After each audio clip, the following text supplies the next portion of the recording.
सौतेली देवरानी। सरला के दो बेटे हैं, राहुल और रोहन।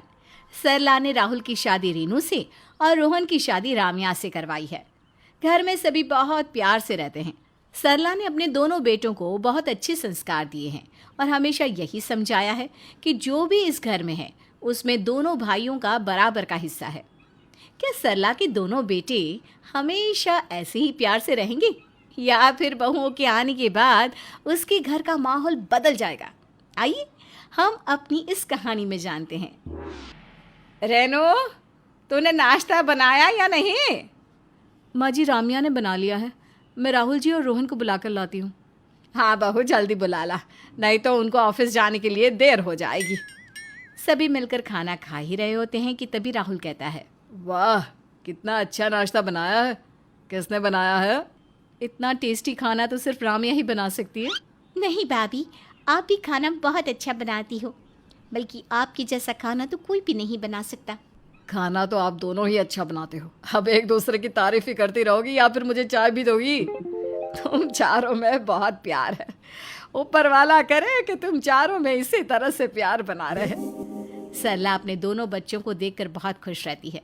उसकी दोनों बहुएं भी उसकी सारी बातें मानती हैं।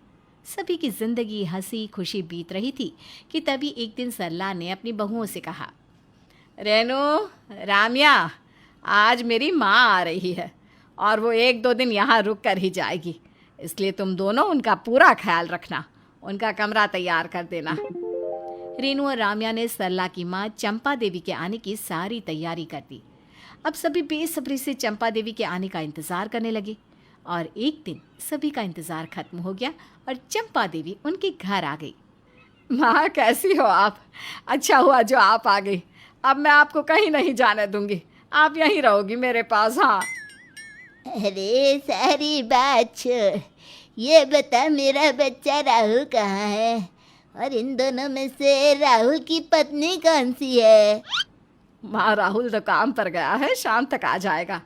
और ये है रेनू, राहुल की पत्नी। चंपा रेनू को बहुत प्यार करती है, लेकिन राम्या को देखती तक नहीं। राम्या और रेनू दोनों को ही ये बात बहुत अजीब लगती है। अब चंपा देवी हमेशा ही राहुल और रेनू को ही ज़्यादा प्यार करती, रोहन और राम्या से तो बात भी नहीं करती थी। सरला को समझ में आ गया कि वो ऐसा क्यों करती है। एक दिन मौका पाकर सरला ने अपनी माँ से बात की। माँ, आप रोहन और राम्या के साथ ऐसा भेदभाव क्यों करती हो? वो भी मेरा बेटा है। वो तेरा बेटा नहीं है, वो तेरा सौतेला बेटा है। ये बात अलग है कि तू उसे अपने सगे बेटे की तरह प्यार करती है। तूने उसे अपना सगा बेटा मान लिया, लेकिन मैं कभी उसे अपना नहीं मानूंगी। वो सौतेला है तो सौतेला ही रहेगा। माँ, मैं आपके आगे हाथ जोड़ती हूँ, आज के बाद इस घर में सगा सौतेला मत करना। मैंने किसी को भी ये सच्चाई नहीं बताई कि रोहन और राहुल सगे भाई नहीं हैं। मेरे बच्चे आपस में एक दूसरे से बहुत प्यार करते हैं और मैं नहीं चाहती कि इस बात की वजह से मेरे बच्चों के दिल में नफरत पैदा हो। इसलिए आज के बाद आप मेरे सामने ऐसी बात कभी नहीं करोगी।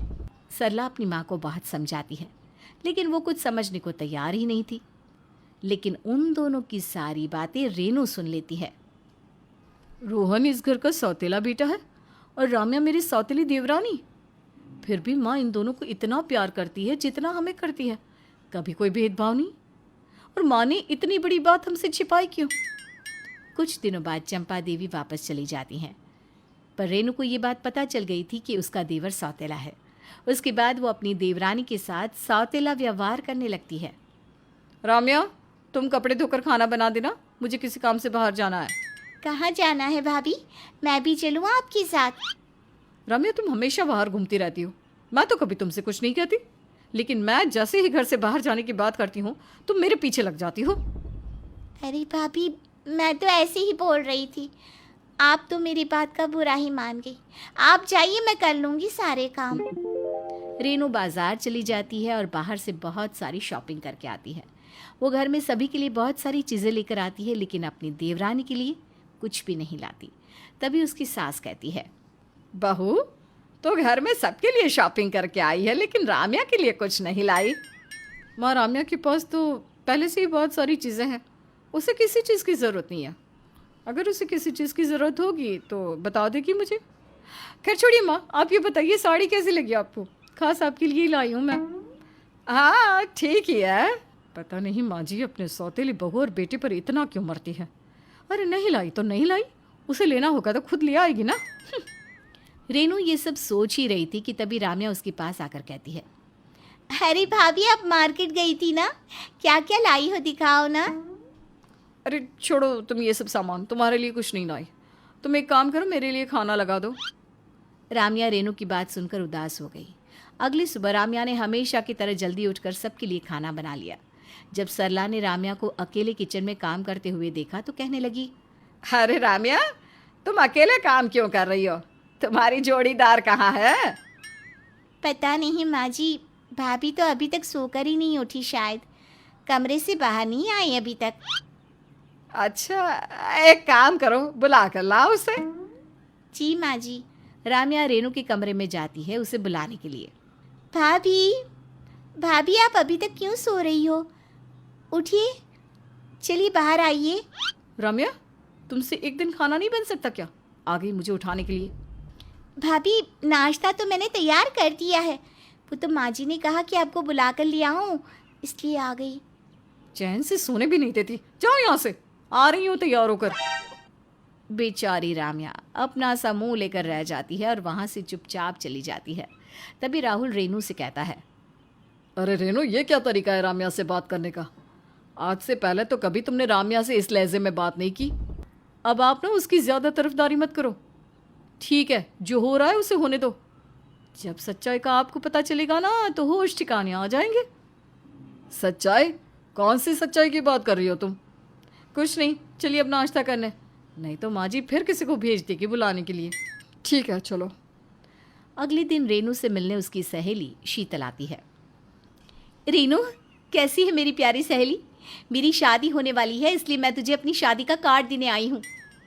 मुबारक हो शीतल, मैं तो ज़रूर आऊँगी तुम्हारी शादी में। चलो मैं तुम्हें अपनी सास से मिलाती हूँ। रेनू शीतल को सरला से तो मिलवा देती है, लेकिन राम्या से नहीं मिलाती। शीतल राम्या को देखकर पूछती है, रेनू, तुमने मुझे अपनी सास से तो मिलवा दिया, लेकिन ये कौन है, इतनी सुंदर लेडी? ये इस घर में कोई अहमियत नहीं रखती, इससे मिलवाना ज़रूरी नहीं है, छोड़ो उसे। ये बताओ तुम्हारा होने वाला पति करता क्या है और दिखने में कैसा है? अरे फोटो वोटो तो दिखाओ उसकी। कुछ देर बाद शीतल वहाँ से चली जाती है। उसके जाने के बाद राम्या रेनू से कहती है, भाभी, आप अपनी सहेली से क्या बोल रही थी कि मैं इस घर में कोई अहमियत नहीं रखती? भाभी, आप अपनी सहेली से बात कर रही थी तो मैंने आपकी सारी बातें सुन ली थी। अच्छा, तो अब तुम कान लगाकर हमारी बातें भी सुनने लगी हो। तुमसे और उम्मीद भी क्या की जा सकती है? नहीं भाभी, ऐसी बात नहीं है। मैं बस ये जानना चाहती हूँ कि आपको मेरी ऐसी कौन सी बात बुरी लगी है जो आप मुझसे पहले की तरह बात नहीं करती। राम्या, चली जाओ यहाँ से और अपना काम करो। नहीं भाभी, मैं कहीं नहीं जाऊंगी। आज आपको मुझे बताना ही पड़ेगा कि आप पहले की तरह मुझसे बात क्यों नहीं करती। तुम्हें बहुत शौक है ना सच्चाई सुनने का? तो सुनो, तुम्हारा पति रोहन माँ का सगा बेटा नहीं, सौतेला बेटा है। भाभी, क्या बकवास कर रही हो आप? मैं ठीक बोल रही हूँ, मैंने खुद अपने कानों से सुना है। तुम मेरी सौतेली देवरानी हो, इसीलिए मैं तुमसे बात करना पसंद नहीं करती, और अच्छा होगा कि आगे से तुम भी मुझसे बात मत किया करो। रेनू को इस तरह से बात करता देख सरला को बहुत गुस्सा आया। उसने रेनू को जोर से थप्पड़ मारा और कहने लगी, तेरी हिम्मत कैसे हुई ये बात बोलने की? आज तक ये बात मैंने अपने मुंह से नहीं कही तो तूने कैसे निकाली? कान खोल कर सुन ले रेनू, राहुल और रोहन दोनों को मैं एक बराबर प्यार करती हूँ। माँ, आखिर आपको अपने सौतेले बेटे और बहू से इतना प्यार क्यों है? और आपने उनकी वजह से मुझे मारा? मैंने अपनी खुशी से तुझे थप्पड़ नहीं मारा, तूने मुझे मजबूर किया है थप्पड़ मारने के लिए। जो बात मेरे घर की दीवारों को नहीं पता वो बात तूने कही कैसे? माँ जी, आप कितना भी मुझे डांट ले, मार ले, लेकिन सौतेला बेटा सौतेला ही होता है। राहुल आपके सगे बेटे हैं और मैं सगी बहू। जो हम आपके लिए कर सकते हैं वो रोहन और राम्या कभी नहीं कर सकते। आखिर हम आपके सगे बच्चे हैं। बड़ा सगा और सौतेला कर रही है। सच्चाई तो यह है कि रोहन मेरा सगा बेटा है और राहुल सौतेला। तेरा पति राहुल मेरे पति की पहली पत्नी का बेटा है, समझी? लेकिन उस दिन आपने अपनी माँ से कहा कि मैंने माँ को झूठ बोला था, क्योंकि मुझे पता है कि माँ मेरे सौतेले बेटे से जलती है। इसलिए मैंने उन्हें कभी ये सच्चाई नहीं बताई कि रोहन मेरा सगा बेटा है। रेनू ये सुनकर स्तब्ध रह गई। वह हैरानी से अपनी सास को देखने लगी। अब क्या सोच रही है बहू? अब रामिया तेरे साथ ऐसा ही व्यवहार करे जो तूने उसके साथ किया है, तब तुझे कैसा लगेगा? और अब मैं तुम दोनों से हाथ जोड़ती हूँ, मेरे बेटों को इस बात के बारे में कभी मत बताना कि वो दोनों सगे भाई नहीं है। मैं नहीं चाहती कि तुम दोनों के बीच जो हुआ है वो मेरे बेटों के बीच भी हो। पर सरला के दोनों बेटे उनकी सारी बात सुन लेते हैं। तभी रोहन राहुल से कहता है, राहुल भैया, अगर माँ नहीं चाहती कि हमें ये सच्चाई पता चले तो हम माँ को कभी नहीं बताएंगे कि हमें सब कुछ पता है। हाँ रोहन, बस हम दोनों ने कुछ सुना ही नहीं, ऐसा ही व्यवहार करेंगे। रेनू को अपने किए पर बहुत पछतावा होता है। वो राम्या से नजरें भी नहीं मिला पाती। सरला दोनों बहुओं के बीच की दूरी कम करने की कोशिश करती है। अब पता नहीं सरला की दोनों बहुएं कब पहले की तरह मिलकर रहेंगी।